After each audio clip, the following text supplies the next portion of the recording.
उसका आने वाले महान भारत की रचना में योगदान, इसके संकल्प के साथ जुड़ाव, ये सभी चीजों से हमारी आने वाली पीढ़ियां भी युक्त हो। इसलिए मैं आपका और सदन के सभी सदस्यों का हृदय पूर्वक बहुत बहुत अभिनंदन करना चाहता हूं कि आज ये चर्चा यहां पर आकार ले रही है। महोदय, हम सब सौभाग्यशाली हैं कि हम एक ऐतिहासिक पल के साक्षी भी बन रहे हैं और इसमें हिस्सा भी ले रहे हैं। ये महान सदन में जब वंदे मातरम की चर्चा हो रही है, तब कल कुछ सदन सदस्यों ने लोकसभा में प्रश्न उठाया था कि आज वंदे मातरम पर चर्चा की जरूरत क्या है। महोदय, वंदे मातरम पर चर्चा की जरूरत, वंदे मातरम के प्रति समर्पण की जरूरत वंदे मातरम बना तब भी थी, आजादी के आंदोलन के वक्त भी थी, आज भी है, और जब 2047 में महान भारत की रचना होगी तब भी रहे। क्योंकि अमर कृति मां भारती के प्रति, भारत माता के प्रति समर्पण, भक्ति और कर्तव्य के भाव जागृत करने वाली कृति है। इसलिए जिनको आज वंदे मातरम की चर्चा क्यों हो रही है वो समझ में नहीं आ रहा है। मुझे लगता है कि उन्होंने नए सिरे से अपनी समझ पर ही सोचने की जरूरत है। कुछ लोगों को इसमें दिखता है कि बंगाल में चुनाव आने वाला है, इसलिए वंदे मातरम की चर्चा हो रही है। वो वंदे मातरम के महिमा मंडन को बंगाल के चुनाव के साथ जोड़कर कम करना चाहते हैं। ये सही है कि वंदे मातरम की रचनाकार बंकिम बाबू बंगाल में पैदा हुए, बंगाल में गीत की रचना हुई, और आनंद मठ जिसमें बाद में वंदे मातरम समाहित हुआ, उसकी पृष्ठभूमि भी की बंगाल थी। मगर जब वंदे मातरम का प्रकटीकरण हुआ, वंदे मातरम बंगाल तक सीमित नहीं रहा था, देश तक भी सीमित नहीं रहा था।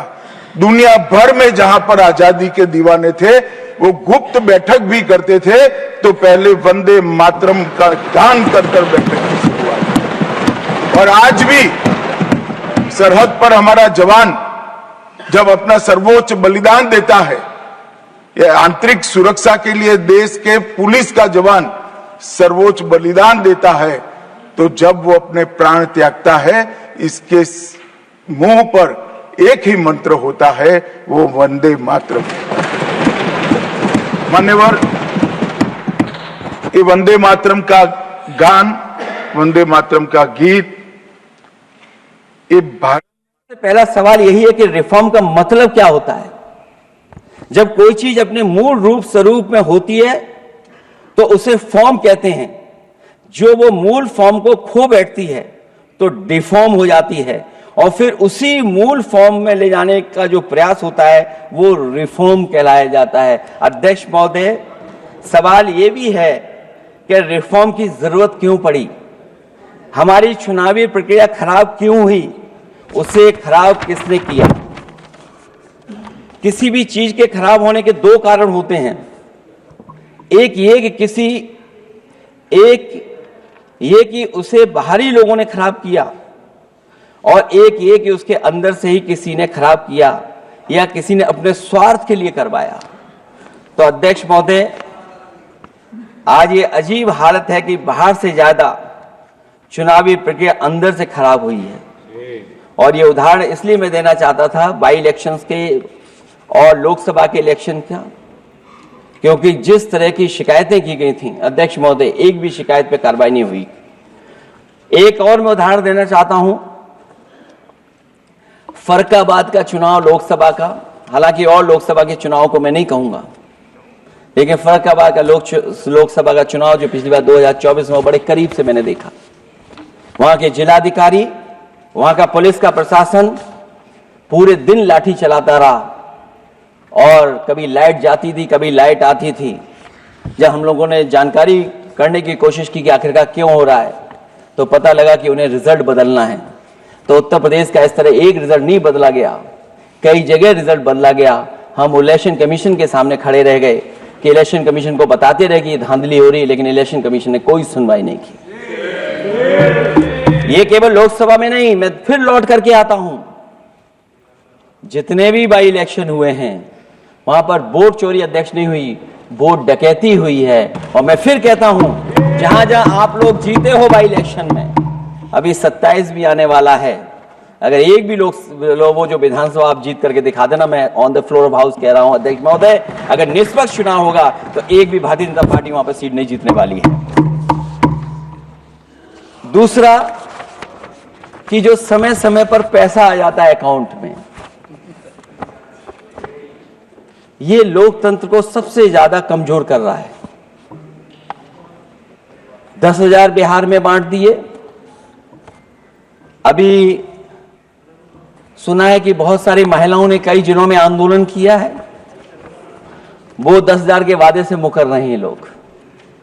और मुझे याद है कि जिस समय उत्तर प्रदेश में मैं फ्री मोबाइल देने जा रहा था, कैबिनेट से मैंने पॉलिसी पास की थी, लेकिन यही बीजेपी के लोग चिल्ला चिल्ला करके उसको कह रहे थे कि चुनाव को इन्फ्लुएंस करने के लिए ये पॉलिसी लेकर के आए हैं, ये बांटने जा रहे हैं, और उसको रोक लगवाने का काम इलेक्शन कमीशन से किसी ने किया था, तो वो भारतीय जनता पार्टी थी। तो एक तरफ तो अपना पैसा दे रहे हैं आप, दूसरी तरफ कोई जनता के लिए अगर कोई पॉलिसी लेकर के आ रहा है उसको रोकना चाहते हैं। ये भेदभाव अगर किसी ने देखा है तो हम लोगों ने देखा है। फिर तीसरा, हम चाहते हैं कि मीडिया का जो रोल है चुनाव में, कुछ बात हम लोगों को समझ में नहीं आती। हमारे जो गरीब मतदाता हैं वो कभी कभी अध्यक्ष महोदय हमसे पूछते हैं कि आप तो टीवी पे आते हैं और चले जाते हैं, कुछ लोग टीवी पे आते हैं फिर जाते ही नहीं है, ये कारण क्या है? अगर इलेक्शन के समय पर हम पॉलिटिकल पार्टीज को स्पेस अगर बराबर नहीं मिलेगा तो शायद चुनाव निष्पक्ष नहीं होंगे। इसलिए अध्यक्ष महोदय, आपके माध्यम से मेरा सुझाव यह भी है कि चाहे वो प्राइवेट हो चाहे सरकारी हो, मीडिया में बराबर का कहीं ना कहीं हम लोगों को भी स्पेस मिलना चाहिए। इधर एक नई चीज है, नया जमाना है, तो नई चीज है सोशल मीडिया। पहली बार देखने को मिल रहा है कि जहां पर इमेज बनाने के लिए पैसा नहीं खर्च किया जा रहा अध्यक्ष महोदय, दूसरे की इमेज कैसे खराब की जाए उसके लिए पैसा खर्च किया जाता है।